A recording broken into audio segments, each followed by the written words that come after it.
Welcome back, ladies and gentlemen, bitches, hoes, and everybody inside and outside of those labels. Today, we're going to be talking about the Aki Naki Nadi Kaki Glocky. We're going to be talking about my Glock 19, 1776, and we got the Liberty Bell on both sides. We the people. I know it's kind of backwards, but yeah. So, and this is clear, by the way, clear, clear. Yeah. So, here we go. This is a Gen 5 Glock 19 with the 15 round magazine. I do have my fluid transfer monolithic rounds. Okay, these are 90 grain, I believe, and this is one of my newer additions to the family. So you know, it's your basic Glock. It's your basic Glock. Nothing special. Just a Glock 17, just a little bit shorter on both ends, half an inch shorter, but you feel the difference. You do feel the difference. So just with the Glock, with the mag in, yeah, you don't really notice, and has the basic Glock sights on it. Probably never gonna switch these out, or I might get some glow in the dark blue or red tritium sights. Um, this is something I go to for my pocket pistol. Um, Sometimes, depending on which one, like I'll carry one of these. Now, like I said before, different guns, different intentions, different ideas, different executions and objectives, right? So obviously, this is a 9 millimeter parabellum Luger, whatever you want to call it, right? Like I said, basically a shortened Glock 17, Gen 5, front serrations, rear serrations.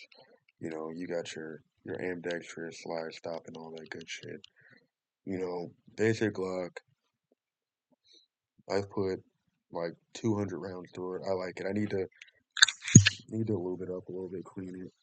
I haven't cleaned it since I shot it, but yeah, I do carry this if I'm not carrying my Ruger, right? I like to switch it up.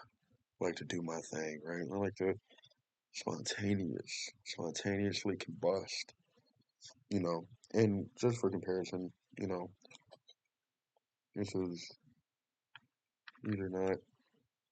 Yeah. So both of these will fit in my pocket of my jacket, and they both hold 15. Now, one fits a little bit better in my pocket, and that's this. But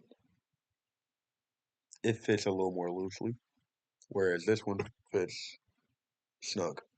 So if this comes out of my pocket, it's because I meant for it to come out of my pocket. Whereas this one, I've been that guy. I've had this fall out a couple times. Safety on, obviously, just because it's chambered, and I don't trust this as much as I trust a Glock. I've dropped my Glock several times. They've never gone off. I've never dropped this with the safety off to find out whether or not it will accidentally or negligently discharge, and I don't plan on finding out. But I digress. You know, you have your basic polymer handle, all that good shit. You know, it's just I really got this because I wanted a Glock 19, but I love the design, right? I'm a big American man, right? I love my country. You know, this is a beauty. This is had to grab one before the Gen 5 prices skyrocketed. But and I'm not gonna showcase my Glock 17 because it's a Gen 5, basically the same thing as that, just different design. It's just black, 15 round magazine, slightly taller. Nothing to write home about. Whereas I still do have my Glock 21 Gen 4 clear gun, as you just heard. Just heard that big old stud. Yeah. And this is typically my appendix carry, right? Just your basic black Glock, but this is a Gen 4. Gen 4. Now, the only thing I will bitch about on this is I don't like the finger grooves, right? Because I'm a fat bitch, right? I'm a fat ass motherfucker. Look at these sausages. I got sausages, breakfast links for fingers. So I can't squeeze this like I can, like even this. Like this feels a lot better than this, even though it's a shorter grip. And, like I said, right? Two different. You got one thick, thick bitch, and you got one not as thick bitch, because you're shooting fucking Goliath, fucking size calibers and shit, right? Like you don't want to get hit with any of these, just per se. But again, for people that don't know, when you're looking at ammunition, right? Here's your 45 automatic Colt pistol, your 9 millimeter, right? Just for the reference. There's that. There's that, right? For good definition, right? Now, there's a lot of debate about the whole stopping power of the 45. I can't argue, confirm, nor deny because I haven't shot anybody. So I really don't have valid um, experience to talk about this. But you know, often I'll carry both pistols. I'm not above being called paranoid or whatever. But sometimes I will carry both of my Glocks, two of my pistols, not just my Glocks, but two pistols at once, right? Sometimes I like to have that fine, spontaneous, hey, I might need this, I might need that, right? Just depends on what I'm looking for. Like if I'm shooting longer distance, I'll probably grab my Glock, my 9 millimeter. If I'm shooting something closer, I feel like it's more of an immediate threat, and I can't just make an escape, then I'm gonna use my 45, right? Again, two guns, two completely different sizes, whiffs. You got the kind of semi-flared magwell here, and you can use any Glock 17 magazine for this. It's gonna stick out. But if you were doing anything over 15 anyway, it was gonna stick out.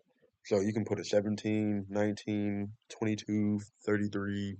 You can put a drum on here for all fuck's sake if you want to, all intents and purposes, right?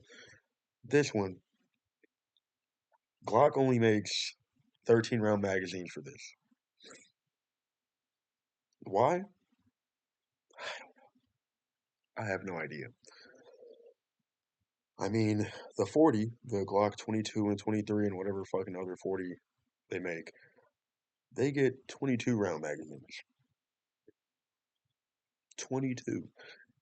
And this only gets fucking 13. 13, by the way, 13 of these, right? And I understand, right? People are saying, oh, just hit your target, hit your target. You know, I don't know if you've ever seen a gunfight on camera, right? Usually the person that's shooting at you is not sitting still for you to shoot back at them. I'm all for training practice. Obviously, we need to make sure that we're hitting our targets. Don't take any unnecessary shots. You don't want any collateral damage because you don't want to accidentally hit a loved one or some random passerby, you know. But you also want to have enough ammunition in case there's a fire, like a real firefight, not just a 3 shots under 3 feet in 3 seconds. That shit isn't always statistically proven to happen. It's just not proven. And I get it. Some people say you only need 5 rounds, 2 rounds, 10 rounds. Hell, I've had somebody say I only need one. I'm like, hey man, good for you. But no, no Glock, do better. This this ain't finna cut it. 13 rounds, so that means I have one in the chamber, and 13 in a full magazine. I don't like that. Like I said, Glock, when it comes to like 9 millimeter, you can buy a factory Glock mag up to 33 rounds for a made by Glock, right? And I can buy a drum for this, right? I can buy a 30 round mag for this. The biggest I have is a 26, but they're aftermarket. They're aftermarket, and I don't trust that as much, right? Not because what is it? I have SGM. I think it's an SGM 26 round magazine. I'm not saying it's low quality or anything. It's just I want to run a Glock magazine with my Glock pistol, right? The a lot of people don't understand this. Glocks are some of the easily customizable guns, right? Easily customized guns. But but people don't understand this is Glock perfection because it is a Glock. When you start switching out pieces of your Glock, you start taking away those Glock elements that run together smoothly. I get it. It comes. This is it. This is a stock Glock. 13 round. I had three 13 round magazines that came with it, brand new, Gen 4. You know, got your shitty Glock trigger. You got your shitty Glock trigger. And again, low hanging fruit. Glock triggers aren't anything special. If you think they are, you should go and get evaluated and see whether or not you qualify for a free helmet thanks to taxpayers. Anyway, so no, like I said, this 13 round bullshit ain't gonna cut it. At least give me 15. At least, Glock, give me 15. Now, like I said, it comes, and the one thing I will say about Glock over a lot of handgun companies is that when you buy one, they're nice enough to give you a fucking case. I shit you not. I bought 6 handguns, and like only 4 of them came with bags. And actually, only 3 of them came with carriers, right? My Springfield Echelon was on a promo deal. So I got the little carrying bag because I bought it with the promotion. So really only 3 guns. And those 3 guns were my Glock 17 Gen 5, my Glock 21 Gen 4, and my Glock 19 Gen 5. They all came with the hard pistol cases because they were brand new. All my fucking other guns, right? My Ruger, my my Smith and Wesson. This didn't come with the nope, no, and my Springfield. Again, the Springfield only came with the case because I got it on promotion. So you can rag on Glock all you want for giving a basic ass pistol out the box for $550 to $700, but at least they're nice enough to give me a cleaning bristle, a couple extra magazines, a mag loader, because God forbid loading 45 ACP is terrible on your thumbs. Terrible. Especially on those new magazines. You're trying to fill a fucking 30 round magazine with 45? Kiss that shit goodbye. Your thumb is going to be sore for a week. Especially if you're at the range like I am at the range. I'm there for 2, 3 hours shooting. So my thumbs are wore out. Those mag loaders really make a difference. Believe it or not. You know. And and I don't own a 40. I don't plan on owning a 40. I have a 10 mil, 9 mil 45.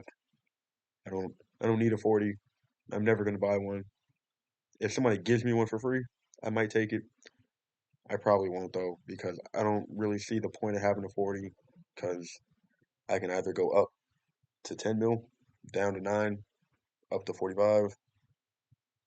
And the good thing about this is that if you have a Glock 21, you essentially can run 10 mil. All you have to do is a barrel swap, and I think that might be all. I think there's a couple other things you might have to do to be able to run 10 millimeter out of your 45 ACP, but you know, 10 mil is slimmer than this, but it's longer. So I'm pretty sure all you got to do is just swap out the barrel, swap out a couple other pieces, and then you basically have a Glock 20 and a Glock 21 for like half the cost. Only price of a gun and maybe another 150 on parts to swap out to make it run effectively. And that's not really a bad thing to me, right? That's versatility at its finest. Like I said, Glock perfection is Glock being Glock. Can't knock it, right? The prices, debatable. Like I said, and I'll never buy a Model V. That's why I grabbed a Gen 5. Um, I might get the Gen 6. That might be one of my last purchases for guns this year, is getting a Gen 6, but I'm not sure if I want the Gen 6 and Glock 17, 19, or if I want to try to get a 10 mil, or if I want to get another 45, right? Like I don't kind of looking, waiting to see what models come out down the line before I make my decision. So, you know, and if you are thinking about buying Glocks, honestly, just go to your range, your local gun range. They have to have a Glock. Glock is everywhere. Go to your local gun range. If you can rent a Glock. They might have the Gen 6 up there. Probably not. They're really hard to get at the moment, but get a Glock. Because the one thing that people will tell you is that Glock triggers, they suck. And they take a lot of time to get used to. And once you shoot another gun, it's like whew, I gotta start over. These triggers, these triggers are shit. They're 5 pound triggers, and again, Glocks are nice, but come on